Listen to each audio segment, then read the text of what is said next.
My name's Rich Harrington, and today I have a tip for you on using blending modes inside of Final Cut Pro.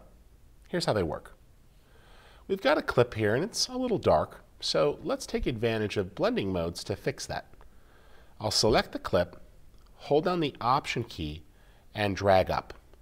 Now if you hold the Shift key when you drag, it will snap it immediately above the current layer. And that's an easy way to clone the current layer to a new track. Let's pull this down so we have a little more room and take advantage of our blending modes. So if you right click, you'll see the word composite mode, and this brings up a bunch of different options. Now these all have special purposes, and I'm going to show you how to use a couple of them to get some results. If you have a really dark shot, what you can do is choose Add, and that will make it quite a bit brighter. If you don't like Add, you can also take advantage of another one called Screen, and that does similar. Notice as we toggle that off and on how much the shot is filled in, and it's really done a nice job. Both of those modes essentially drop out the darker areas and combine the overall brightness of the two layers together to give you a nicer image. It also tends to do a good job as opposed to a color corrector because it doesn't really introduce as much noise into the shot. So I find if I have a really dark shot that I'll turn to those composite or blending modes to rescue it. Now we can also do some stylistic things with these modes.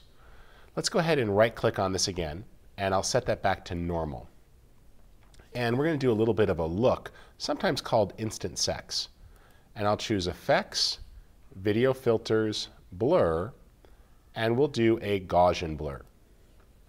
Double click to load it, and let's just crank that up so it's nice and soft. And we'll do it just with the RGB channels so the edges don't get transparent. That looks good. Right click and choose composite mode, and now there's Add, and notice how not only has it gotten brighter, but it has a nice soft, sort of a pro mist or a dreamy look. We can also try other modes like Soft Light, and Soft Light will really richen the colors. Now soft light on this particular shot got really dark, but if you had an overexposed image or a properly exposed image, soft light just really richens the colors without doing too much to the overall exposure. In this particular case, I'm going to go with Screen, and that looks good.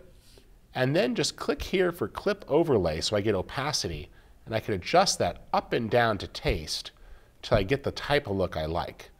And I like that one there. Nice softening, richening of the colors with a gentle bloom, but not too strong so it looks fake. And there's composite modes. Works really well. You want to keep that simple, you can go ahead and just select both of those layers and press Option C, and then give that clip a name, Cactus.